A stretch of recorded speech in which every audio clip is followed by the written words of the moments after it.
In this episode of the Orange Nerd Show, we're talking a ton of stuff in regards to the Netflix really abysmal subscriber numbers. We're also going to dive into Reedy Creek and how that affects the Walt Disney Company stock and a host of other issues. We're going to dive into it up next.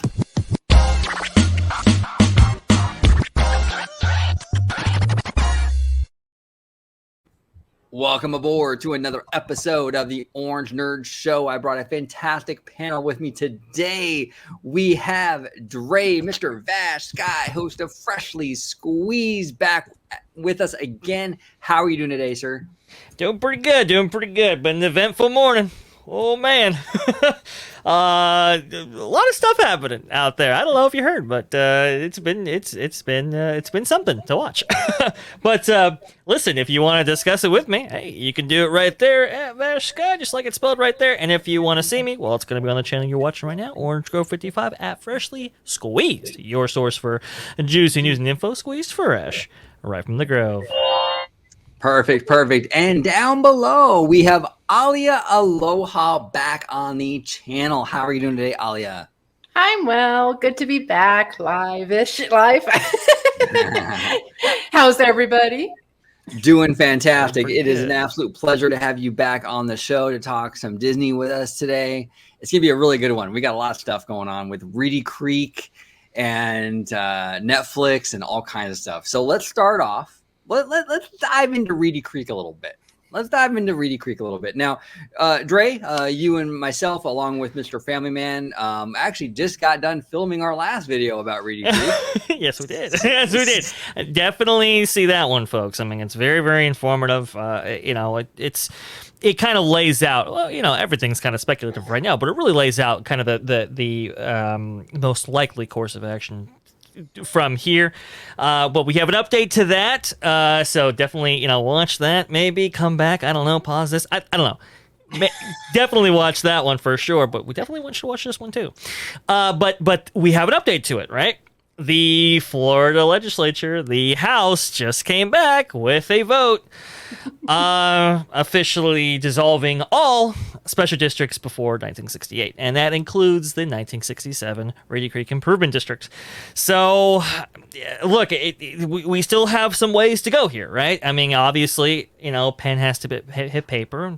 That pen specifically coming from Ron DeSantis, and the lawsuits will fly. I can guarantee you a lawsuit is coming on this, and it'll be. I mean, it could be a legal battle for years to come. I mean, honestly, this is really the first step in this process. But as far as the legislature is concerned, the Reedy Creek Improvement District is no more as it currently stands. So, Alia, what are your overall thoughts on this Reedy Creek thing in terms of just where are you at right now with this whole thing? Oh my goodness. I don't know where to start with it. A part of me thinks it almost feels like an absolution point, using multiverse language and all that stuff.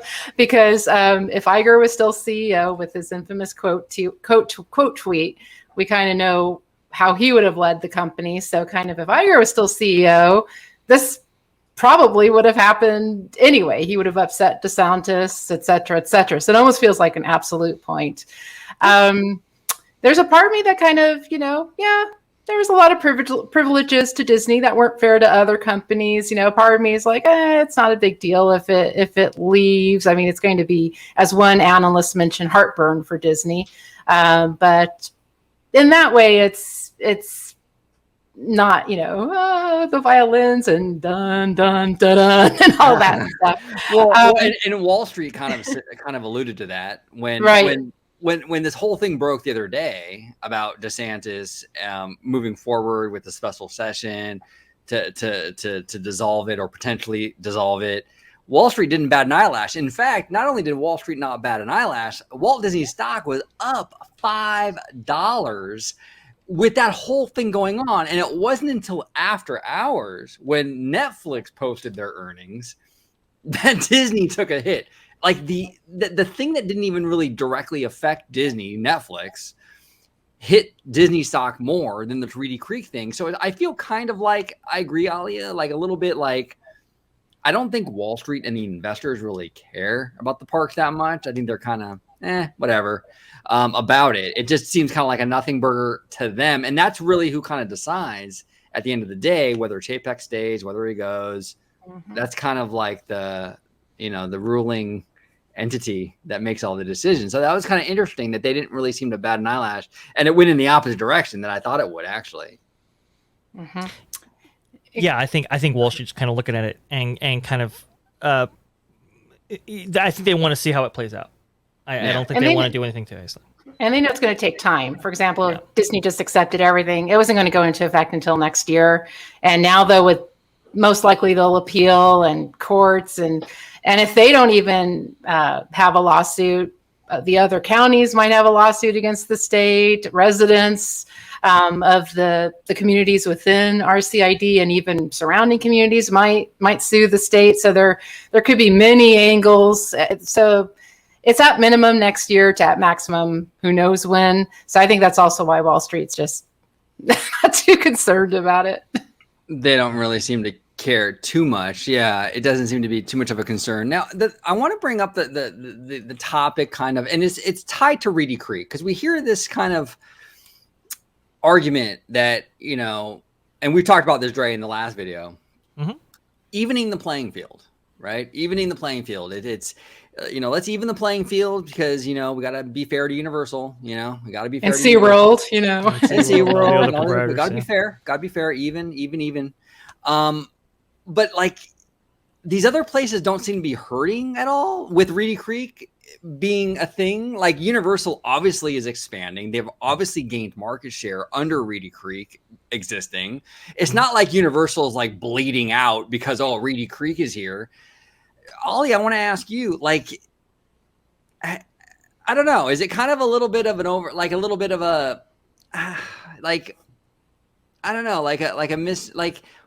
is it kind of overstated, this evening out thing when you see competition like Universal thriving? Like, is it really matter, or where are you at with that?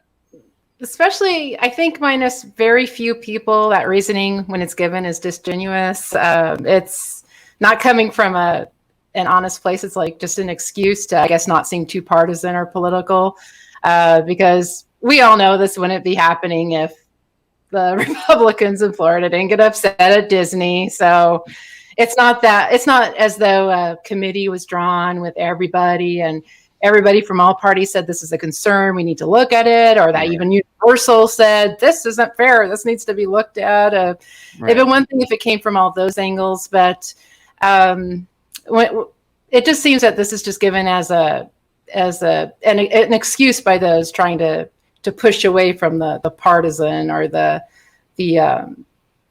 that this seems retribution or kind of thing, kind of argument. Well, and is anything really fair? I mean, I'm not trying to be like, cynical, but I mean, like, I'm sure Comcast, one of the biggest telecom companies in the country or the world, I'm sure they have special deals all over the place, and that's not fair necessarily to the up and coming telecom that's trying to make their way up. Right. But I mean, they're okay to do that.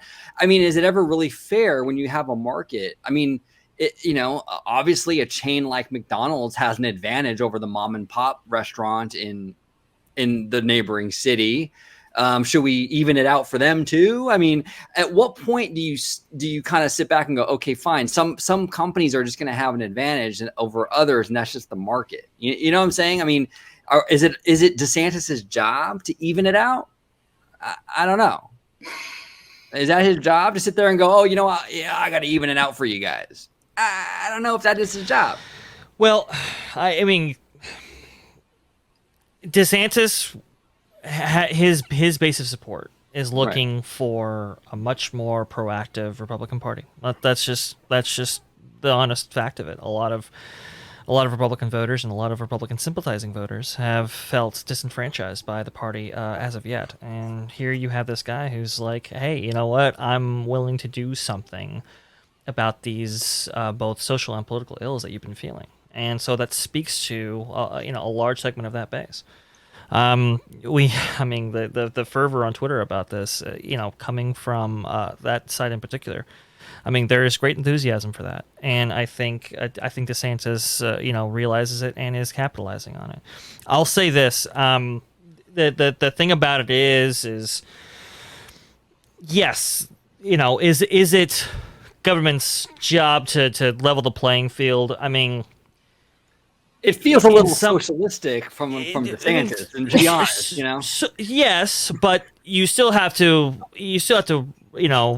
prevent monopolies, right? You still have to provide some kind of competition, whether that playing field be level or not.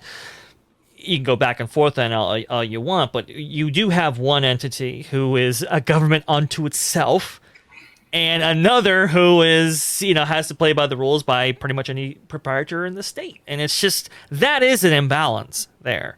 And honestly, this isn't the first time that this conversation's come up. In fact, as soon as the Reedy Creek Improvement District was passed into law, there were people in the legislature who took it to court straight away, like immediately as soon as it was passed, because it was a contentious thing then.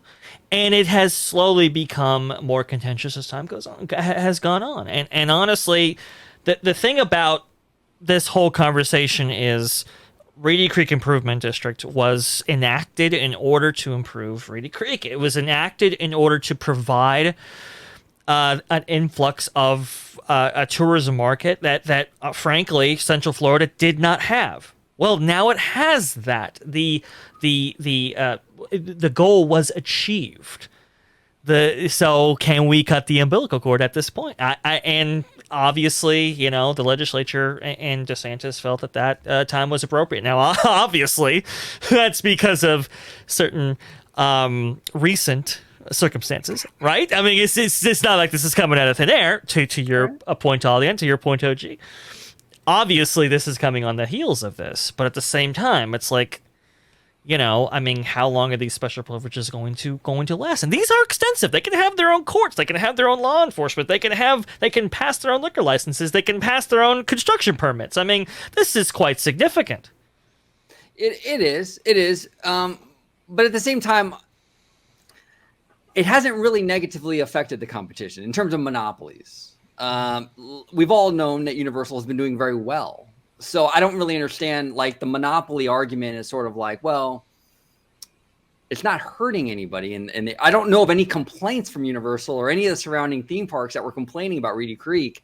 It seems like everyone's doing very well. I mean, Orlando's tourism is up, everything's up. So, it's kind of interesting, So I don't know. It's a fascinating thing to kind of talk about. Ali, I wanted to ask you, do you think that at the end of the day, this is going to inhibit or kind of mitigate investment in Florida?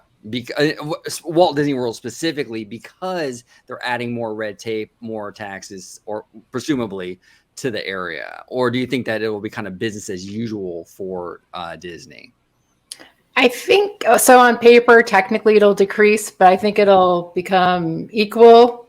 It'll equalize with Disneyland. Now, of course, if Disneyland Forward goes forward, pun intended, then it would decrease. Yeah, woo! It would decrease below than Disneyland. But I think it actually would make it more on an even playing field within Disneyland. So you kind of would think within Disney, who knows what's happening within Disney, but those who are in charge of Disneyland might be really kind of thrilled with this decision. Like, yay, we're equal. Oh no, Disney World doesn't have the advantage anymore.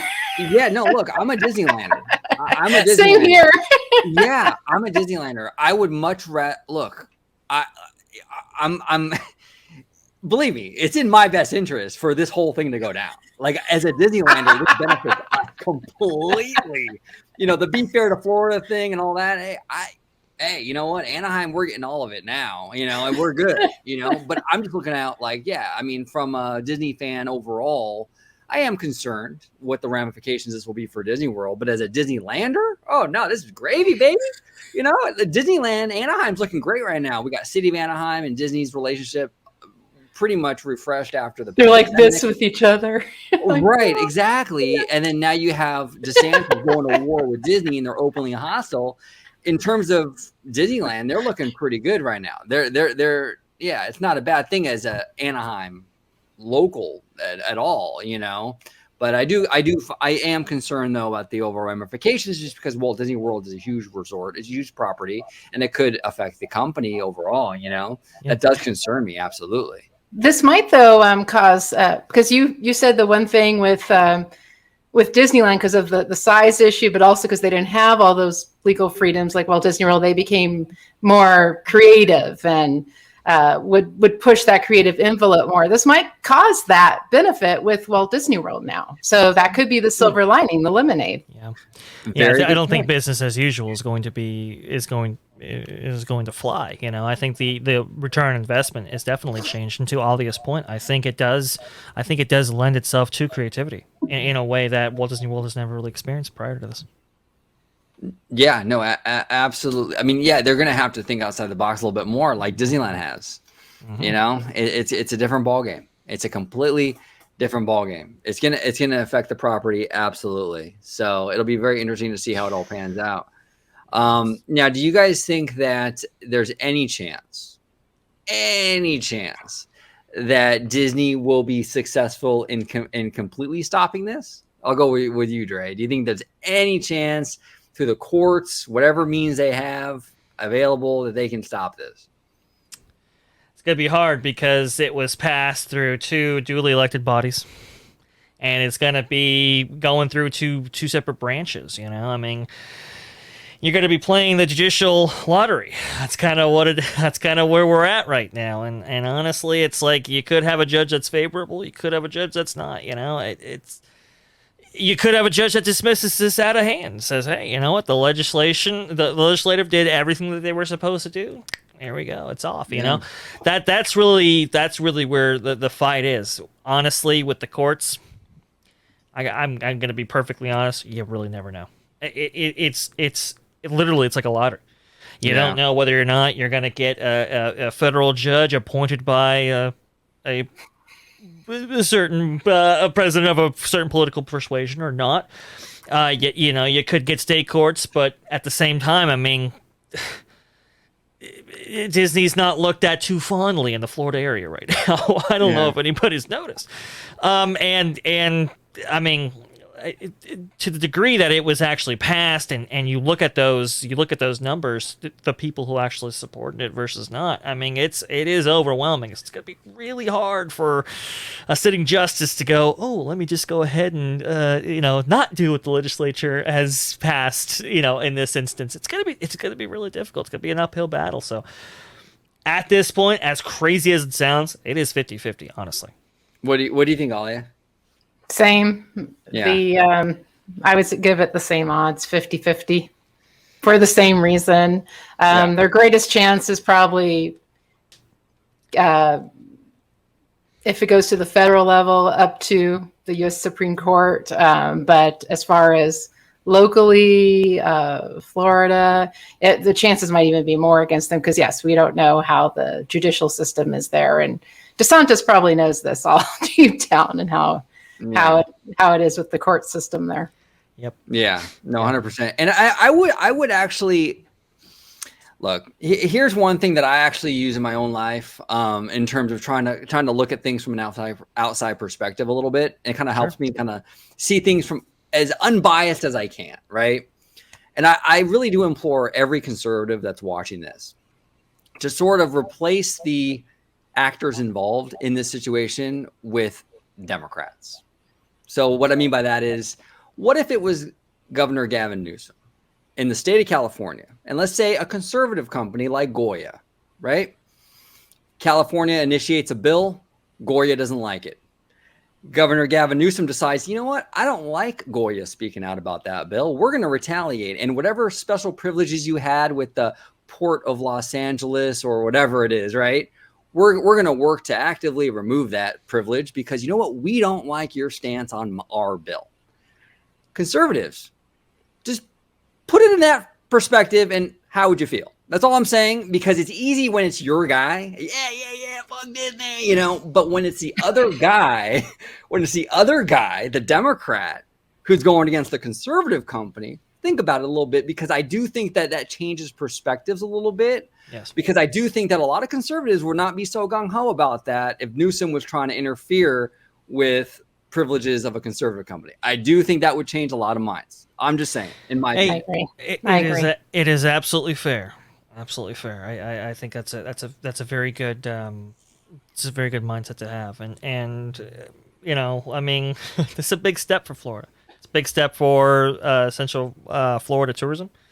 This is we're in uncharted waters. I mean, quite literally. And you know, I would implore OG's sentiment here. I mean, really think about this. This is big.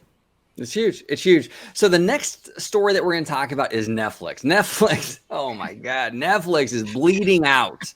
They lost 200,000 subscribers in the last quarter. 200,000 subscribers in the last quarter. Oh, now, go ahead, Dre. I'm sorry. Oh, that's nothing compared to the $200 billion they lost yesterday. I mean, just like it's gone. It's like, whoa.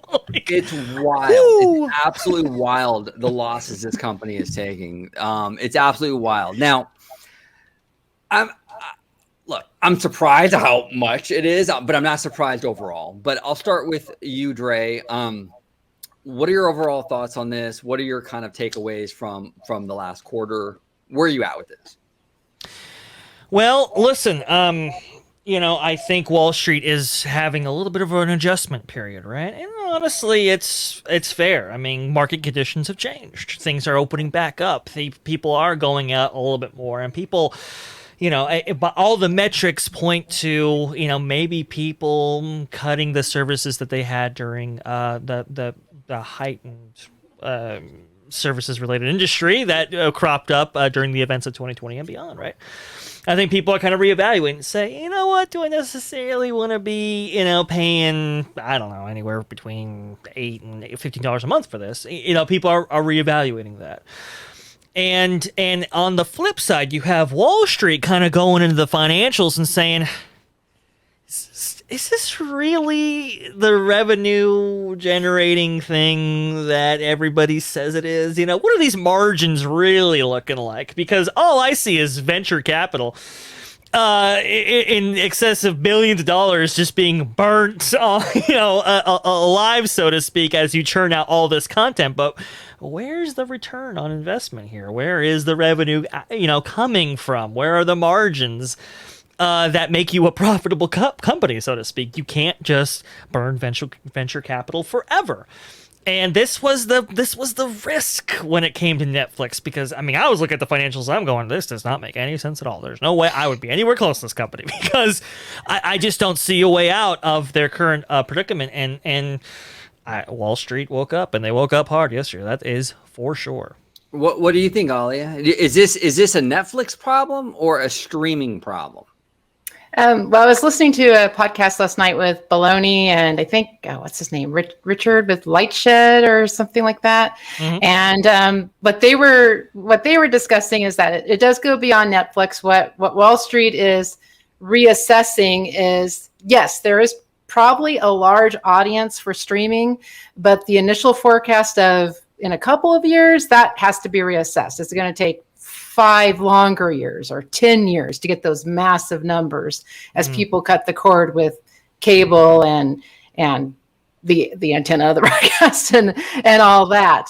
It's not as going to be as immediate and fast as what was initially thought. It's going to take a lot longer, but the big numbers they feel are there. It's just going to be a longer road.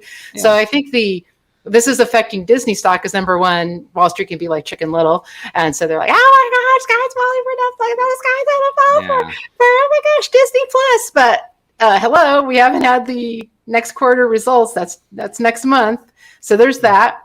Also with this too, who knows, maybe Arnold, the board, and Chapek, who Chapek is technically part of the board, but maybe what they might do is come out with different forecasts. They might extend it out. So instead of this number in the next 3 years or 5 years, it might be this number in the next 7 or 10 years. They might do that kind of to address these concerns that Wall Street is having. But I think that's the big thing. The feeling is it's not going to be as quick to get those massive numbers. It's a lot longer. And then I saw graphs looking at when the subscribers started to fall for Netflix, and it was when they announced the price increase. That's when people are like, oh, okay. So we're done. Yeah. Here's the thing. I do think the honeymoon period is over for streaming. I think now it's about your content. Like the novelty of streaming has worn off for sure. Yeah, absolutely. But is this really too surprising? Like, I remember all the memes that came out like 2 and 3 years ago when Disney Plus was announced that Netflix was buried and dead because Disney is getting on the scene, right? I remember all those memes. And it was kind of a no-brainer that once the major studios pulled out of Netflix, Disney, Warner Brothers, Paramount, that even Comcast Universal, I mean, eventually you're gonna take away a lot of the attractiveness of Netflix. I mean, obviously when Netflix had every major studio pumping the streamer full of content, it's gonna live high on the hog. But eventually now with all the studios getting in on their own streamers, of course it's gonna take a hit. I mean, that was obvious like years ago. Now here's the thing though that I would suggest to Wall Street. Don't be so quick to assume that Netflix is an indicator of the industry. I don't think Netflix represents everybody. I think that's kind of an outdated mindset right now because streaming is way more than Netflix now. It's not a decade ago or 5 years ago even. It's bigger than Netflix. I want to show you guys the last quarter. This is the quarter 4 for both Disney and Netflix. Okay? Let's do it. 2 different companies. 2 different streaming services. Now, if you were to believe Wall Street today, you would think, oh, well, if Netflix had to slow down, then obviously Disney Plus would have to slow down, right? Well, last quarter, that was not the case at all. Netflix shares fall 20% on slowing subscriber growth. That was January 20th for their Q4. Just a few days later, Disney Plus ends 2021 with nearly 130 million subscribers, smashing growth forecasts. You're sounding like Hedge now. He's just one does not mean the other. And just because Netflix is having problems doesn't mean that Disney Plus or any other streamer will. Netflix is having problems because everybody's pulling their content. Unless you're into Korean dramas or like the occasional Netflix original show, there's not much left on Netflix. You know what I'm saying? It's kind of apples and oranges at this point. One does not mean the other. And we've seen that in the last quarter. And I think you're going to see it again this next quarter. I do think that Disney Plus will see a good growth spurt with Kenobi coming up, Moon Knight being highly successful. It's not going to reflect the loss that Netflix just saw. In my opinion, I think they're apples and oranges. I don't think the two are connected. Yes. I think even Disney's kind of seeing this. I think Disney's kind of understanding like, well, okay, we might have been pivoting our way towards a Netflix type of model, but let's not get lost in this. You know, we could really lose our shirts if we pivot too hard in this singular direction. And so I think it will provide maybe a realignment on Disney's end in order to kind of continue to diversify their content and their distribution arms, and so to speak, in order to prevent these kind of huge swings just based on subscriber growth, and I think that's what's kept Disney kind of much more steady in terms of this. Now, obviously, that could change with the next quarterly earnings report, but I think between the two companies, I think Disney is definitely there for a longer haul than Netflix might be. 100%. I think the writing was on the wall with Netflix. Yeah. I mean, you had every studio announcing their platform, and they're going to pull out of Netflix, and now we're all like pretending like it's a shock that Netflix is losing subs.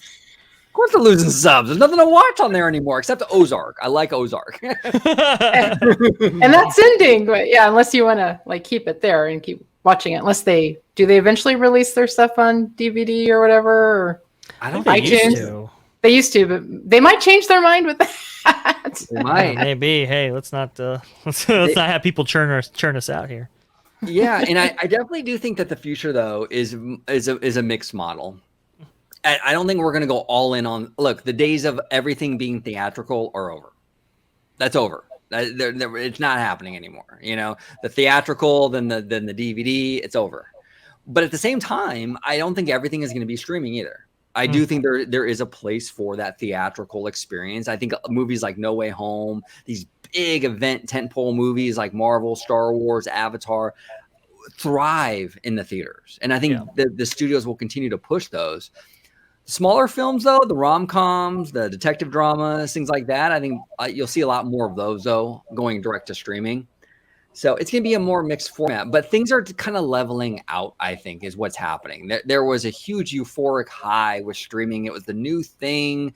The honeymoon period was in full effect. And now it's kind of coming back down to earth. And now the realities are sort of hitting. And everything's going to equalize. But I don't think this is the end of streaming. I think Netflix is definitely seeing the brunt of all these studios pulling out is basically what we're seeing here. You know, and I love how Netflix uses the excuse of like password sharing as a reason for their loss when every other streaming service has the exact same problem and has not seen the losses that they've seen. It's a little interesting to me. You know, how come Disney Plus isn't seeing a 200,000, subscriber loss or what have you, or whatever, they're not seeing that. And they have the same password problems that Netflix has, right? You would think. And aren't they projecting, isn't Netflix projecting like 2 million? Next quarter. Next losses. quarter? Good luck with that. I don't think that's all password sharing, folks. I think that's people reevaluating. Like what, and this is honestly why Disney invested so heavily in Disney Plus even before 2020. It was, there's only going to be a couple left. Who's going to be the one looking in, the one looking out kind of thing, right? Who's going to be in it, who's going to be out of it. And not everybody is going to pick up a billion different streaming services. They're really only going to have anywhere between probably 3 and 5. Right. Honestly. No, and who's going to be left? And Disney is positioning itself to be the one of them that's left, or at least diversing their content in a way that will at least make them solvent throughout the whole process. So that's kind of where they're at. Yeah, because I think per month people will want to just spend about $25 per month. 50 is really pushing it, but I think 25 to 30 is the maximum per month people would want to probably spend for streaming. Yeah. Right. Well, there comes a point where there's just so many, and I've been victim of this. There's a few mainstays for me. Like I've been consistent in ironically, my Netflix subscription and my Disney Plus. But Disney Plus, I got the 3-year plan, right? The D23 Expo 3-year plan, and there's a few that I've stuck with consistently. But a lot of them, like HBO Max, I'll subscribe for a month, binge the content, and then I'll cancel it. And I'll subscribe again when there's something interesting and unsubscribe. It's a thing. It's definitely a thing with these platforms, So Dre was wondering though what Disney will do to keep us 3+ or the 3 years. Right. I think most of us will, because I think most of us will renew. Even if they might even offer another 3-year plan. I think most will, but they shouldn't presume. They should have some goodies. You're thinking, Dre, that they're going to have something with the parks or something like that? They were test running that? Or yeah, so and it's interesting, when we had that conversation afterwards, they did announce a kind of a joint thing with the parks where you could get, if you were a current Disney Plus subscriber, not if you got on after, but when the deal was announced, if you're current, right, you can get 25% off your next vacation between then and then, and that's a huge bonus to actually holding on and keeping and retaining that monthly membership, because if you tell people, hey, look, I can save 25% on my $1,500 vacation by just having this as part of, absolutely, whoa, I'm on board kind of thing. The math works out. Right. And honestly, that's what Wall Street has wanted this entire time. Is like, hey, can we get more integration? Can we get more synergy in order to pump up Disney Plus in a way that really, honestly, other streaming services can't leverage their streaming services in the same way, Right. Only Disney can do that, and that's a tremendous asset for them, no question. Well, and we also have some other news that CNN Plus after just a little bit of, I don't even know how long it was out. Not very long. They're closing up. Zaz making moves. Is like, you know what? We're done with this. We're shutting down CNN Plus. By the way, did you hear the stories about Chris Wallace and how he was like very really unhappy? He was really upset that he left Fox. That's a funny story. Apparently, he was really upset about that. So he left Fox because he couldn't take it anymore. So he left Fox because I believe it was the previous head of CNN. Who was that again? Oh, I forgot. You know who I'm talking about, though. Yeah, I know who you're talking about. I forgot. He had convinced him to come on and to launch this CNN Plus, this new venture for CNN. And apparently, I mean, the writing was on the wall almost on day one, and apparently Chris Wallace was none too happy about that arrangement and was very vocal about his criticisms of it. So, sorry, that was what's interesting. WBD stock, Discovery stock has like I don't know, it's falling 7.26%. So I don't know, now 7.15%. But yeah, Wall Street I think they feel like Zaslav has indicated that he's going to go all in with streaming now because they're touchy with streaming and like, do you have a plan, Zaz? Tell us your plan. You know, they're like more frantic with Discovery than Disney right now. So well, and the whole CNN Plus thing was kind of like a wrong idea from the beginning, because it's like young people, they don't really watch cable news. It's not really a hot thing right now, you know. I know it's a surprise, but they're not really into cable news. I used to be. I used to watch Chris Matthews, Hardball. But I was a nerd back then. Even as a kid, I used to watch all this stuff. But I stayed up and watched Nightline, Ted Koppel. A lot of young people aren't into that. And just because you put CNN on a streaming service doesn't going to make it instantly relevant to like millennials or Gen Z. You know, they don't care. And on top of that, does anyone, even if you're into that stuff, do they want a whole platform dedicated to it? I think if Zaz really wants to make moves, I think what Zaz should have done is integrate CNN content into HBO Max. Yeah. You know, then you're working with something, because then you have the great Warner Brothers library with, you know, like the DC stuff, the Looney Tunes, all the Warner Brothers stuff. And then if you want your news, you can do live TV with CNN, you know, all that stuff. If you want it, have it incorporated into that streamer. To have a separate one makes no sense to me. No, I think you're right. I think it was a wrong-headed move, and they should probably stick to CNN should probably stick to airport terminals. You know, sorry. All right, I'll stop bashing them. Sorry. The only thing that I've liked on CNN for years is back in like years ago, they used to play Anthony Bourdain, No Reservation. Oh yeah. Oh, I loved Anthony Bourdain. He would go travel the world. He would sit down with like this grandma in this little village, and she would cook for him, and they would talk about the culture of the country and food and everything. It was such a great show. It was so informative. I loved it. That was the only thing of quality on CNN in years, and it wasn't even a CNN original. So yeah, I mean, that's kind of where we're at, and I think Zaslav he has expressed interest in reformatting or reimagining CNN because he believes that is an asset, you know, and he really truly believes that. We'll see how they can kind of turn things around there. You know, it's been a little bit tumultuous recently at CNN. I don't know if any of you heard, but it's been, you know, a little bit down. So let's see. Let's see what can actually. I'm sorry. It's a little, you know, it's a little. The discussion there is very robust, as they would say, right? So that's where the whole Cuomo drama, and then Keillard, everybody yelling at Keillard, it's so far, right? And he took it pretty well. You know? He's like, okay, yeah. And all these cable news companies have kind of been taking a beating lately. I mean, if you want to go on the other side of the spectrum, Fox News wasn't exactly popular with conservatives during the last election, right? I know they were all mad because they called Trump. They called Arizona. And that whole drama. And then all the conservatives went to like Newsmax or something. And all these cable, these relics of the past, these CNNs, the Fox Newses, they're a dying entity.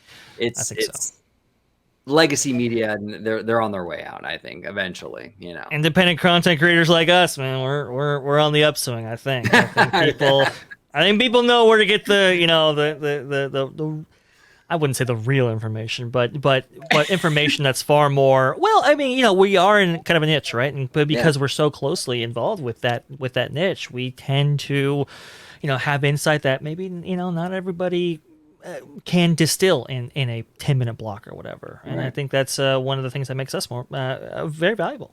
Yeah, and you know what? The great thing about our show here is we don't get interrupted every 2 minutes for My Pillow commercials. Oh, that's also fantastic, right?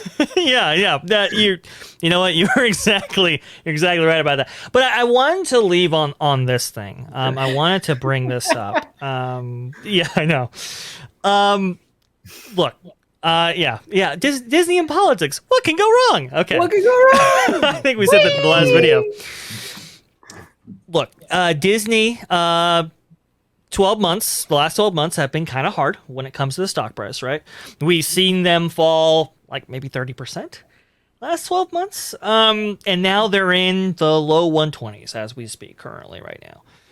They're dropping. Ironically, CNN Business had an article and suggesting that they've gone down 15% just in the year 2022, and they're one of the worst performers in the Dow, which is down 4%. You have rising inflation costs now, gas prices going up. How is that going to affect the parks? Now you have the Reedy Creek deal. You have all these things kind of swirling around. It's a very tumultuous time for the company. I mean, where do we think we go from here? I mean, is Disney in trouble, or is it just all kind of noise and not much signal? What do you think, Alia? Oh, I think Disney, it will be fine. Kinks will be worked out. It's just right now, the prominent thought everybody is thinking of is Chapek, and like at this moment, like this very second, I think he's safe. But what matters is when the next quarter is revealed next month, and how everybody reacts to that within the next that evening, and then the next week or two. I think that will be the determining factor. And I think that's about the time too, and probably negotiations with this contract will start to heat up. But if it's going south, Arnold and the board are going to say, yeah.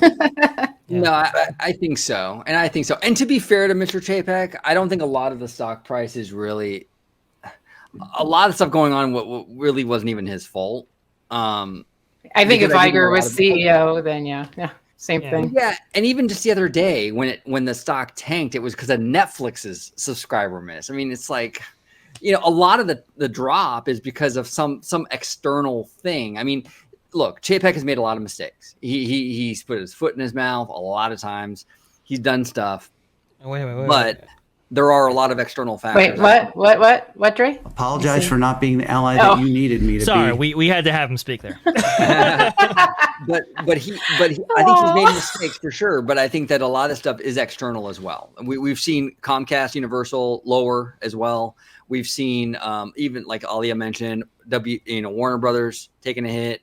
I think it's a thing right now, and I think that Disney is. People are hyper focused on Disney because they're the number one.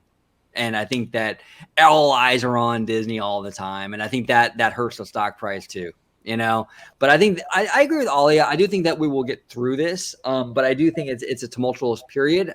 It's definitely something to keep an eye on. I don't want to bury my head in the sand though. I don't want to be like, oh, well, it'll just be fine. I acknowledge though that it will be a challenge, but I do think that hopefully Susan Arnold will act before it becomes to anything that's too dire. Hopefully she removes Chapek, or they do something to kind of fix this if it gets to a point where it's kind of like, okay, we're in the danger zone right now. I don't want to see Disney being bought up by some other company.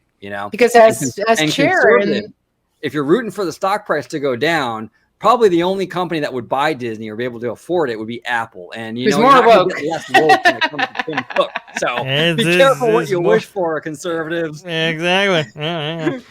Go ahead, Ollie. You were saying? Sorry, just because it's Arnold's job as chair of the board, and the board's job to be fiduciaries for Disney. And so yes, they're going to.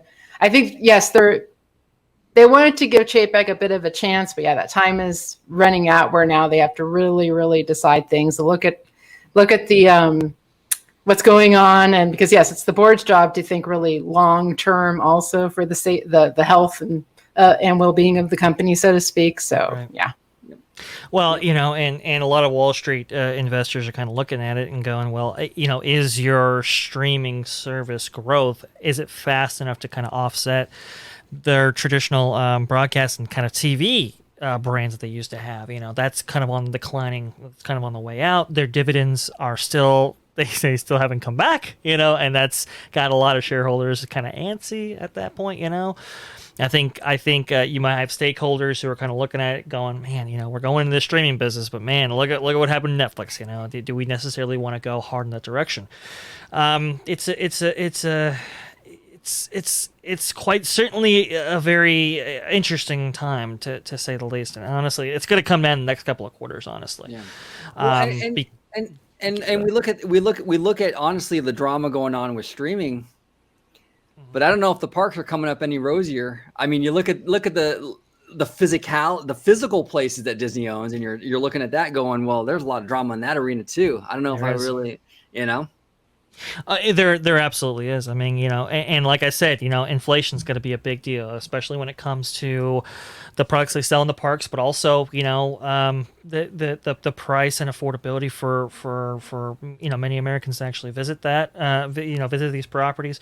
Gas is also kind of kind of be an issue here. You know, there are a lot of changes in the marketplace, and I think also too, you know, I think two of the big banks said yesterday, get ready for a recession. So it's like, you know, that's not good. That's tough. You know, that's really tough, and especially with some of the bad will that Disney's generated and stuff like that. It's like, oh man, I hope nothing too severe happens. And hey, you know what? You can hope for the best, obviously, and but also kind of prepare yourself for the worst. I don't think it'll get super dire. You know, there are discounts they can run. There are promotional offers that they can run in order to shore up attendance in the parks and stuff like that. I think they'll be okay, but you know, these next couple quarters are going to be very critical for sure. Let me end with this. I'm going to ask you both a question. We'll end with this. Cool. Dre, I'll start with you. Next quarter, I think it's May 11th is when they announce. If it's another quarter like the last one, that was like a blowout, you know, right, that they're beating on all fronts. Does that change the narrative? I mean, is that the Reedy Creek thing, the whole boycott Disney thing, the whole Netflix thing? Does that pretty much, you know, or is it? Are they still in the soup? I think it changes the momentum, right? It changes the it doesn't get them completely out of the soup, right? I mean, there's still some hurdles that are left to be had, but I think it does silence the critics somewhat, right? It puts the kind of, you know, boycott Disney thing to rest, so to speak. Yeah. It it changes the momentum. It changes the direction of the narrative, or of the, you know, the public consciousness, so to speak, as it associates itself with Disney. That being said, though, you know, if it doesn't, you know, you're gonna see some pouncing. I think. 100%. And Alia, what do you think? Next quarter, if it's a blowout like it was last time, does it kind of alleviate Disney of the drama? If, like Dre said, it doesn't perform, does it make things worse? Where are you at with the next quarter? I don't have anything brilliant to add. I agree with Dre. Your opinion. But I don't really have anything. Yes, I don't really have anything new to add with what Dre said. I agree completely. I do kind of wonder with how everything is, why there hasn't been any leaks to kind of give a hint of one way or the other. But I guess maybe by law that's not allowed. Nothing can be released before a report is released. But sometimes I'm kind of wondering, like, you'd think to ease a lot of this, if I was just wondering, why aren't there any leaks one way or the other? But maybe, yes, legally they can't at all. Well, maybe. I mean, you could publish subscriber numbers. You know, you could. Oh, true. You don't have to wait. You could be like, oh, by the way, this or attendance figures or something. Good news. That might actually be good news for Chapek and Disney that there aren't any leaks about subscriber numbers and what have you, because we all know they're not his friend. They don't like Chapek. No. So if it's bad news, believe me, they'd be right there to report it. You know, Deadline would be. Right. That's NBC. Hey, whoa, wait a minute. They're typing out a new article right now. Right now. How are we reporting? They seem to be on top of all these things. So fast. True, good point. So that might indicate good news that we haven't heard anything. Everything's being kept close to the vest. Who knows? We won't know until May. What is it? May 11th? I have it on the calendar. Is it May 11th? May 11th. Yes. Oh. 1:30 p.m. Pacific time. Yep. So we'll see. But no leaks might be good news for Chapek because, they don't exactly love him, and they'd pounce on that chance. Believe me. Yes, they would. Yes, and honestly, I mean, even when the Netflix numbers were posted, for that drop off, I mean, saw a lot of people in a lot of forums are like, oh, if you're thinking about canceling your Netflix subscription, do it now. You know, they're vulnerable, so it's it's kind of blood in the water, so to speak. That's crazy. But so Dre, you were saying that if it's good news, expect a hit piece on the 10th or the 11th that morning. Yeah, if there's a hit piece about Chapek, that means there's really good news. Expect a hit piece right before. Interesting. Yeah. Now it's bad news, then it's like, maybe you get the hit pieces after. Interesting. Kind of That's fascinating. No, Dre brings up a great point with that. Yeah, because they're gonna want it. The trades do not like Chapek. They're gonna find any way to preemptively. So petty in high school. It is. The whole thing is petty, and the fandom is so petty. They only care about what the guy's personality is. You know, we talked about it with Tomorrow and how he's so charismatic, so he gets Daddy Josh. Yeah, I get it. You know, it's all petty. You know, but it is what it is. But yeah, I think you're right, Dre. I think if we see those hit pieces before the days leading up to that, like May 8th, May 9th, then we're gonna have a blockbuster quarter. That is the one. Well, look, listen. If we're staying with the political theme, let's go ahead and circle back around to when those numbers are released, and that's when it really gets juicy. Yes. I know one thing for sure. We will definitely do a show on whatever the earnings are, because that's going to be a huge thing. Those May 11th numbers are going to be huge, and Alia, we will definitely have you back for that. We definitely want to talk about 100%. Yeah, everybody's going to be watching it. Everybody. Well, definitely Wall Street, but this Twitter's watching for it. And then I think, yes, within the investment group, the what are they called? The elephants, or there's some term for it. The whales, that's what they're called. Whales, the big investors and all that. So yeah, if it's not good, then that's when they might really start to put the pressure on Arnold and the board. So yeah, it's going to be interesting. But I want to thank you guys for coming on today, talking some Reedy Creek, talking some Netflix, thank you. Streaming, some CNN Plus. All this stuff. I do appreciate you guys coming on. Ollie, it was a pleasure having you back on the show. Thank you for coming back. You're very welcome. Ollie, where they can find you on social media. Well, currently I'm on sabbatical from Twitter, but a little off the grid there, giving myself a little space. But you can find me on Twitter at Ali Aloha, and if you really need to communicate with me, OG has my email address, so reach out to OG, and then he'll send me an email message. What's up? Yeah, no, absolutely. And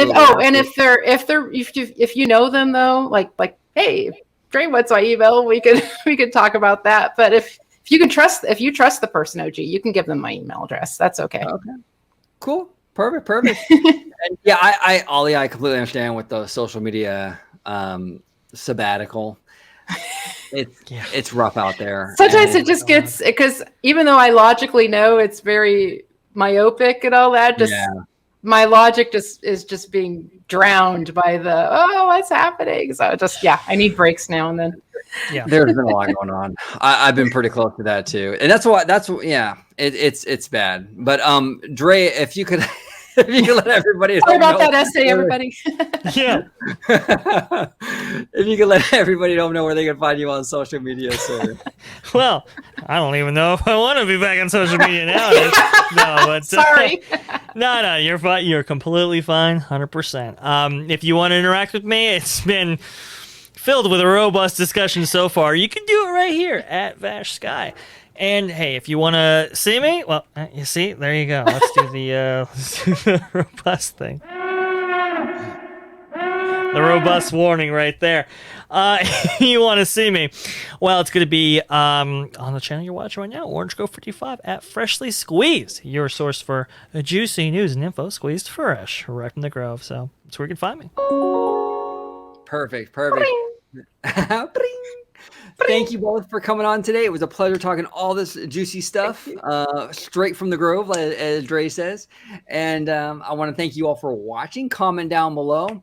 Like I said in the last video, Disney and politics, what could go wrong, guys? You know, it's gonna be great in the chat, in the comments, I'm sure. But yeah, just comment below. But in all seriousness, just keep it civil. We can all talk about this and be constructive. I think that's the most important thing. 100%. And I want to appreciate everybody. I want to thank everybody for tuning in today. Like, subscribe, share the video if you can. And as always, have a wonderful, wonderful day.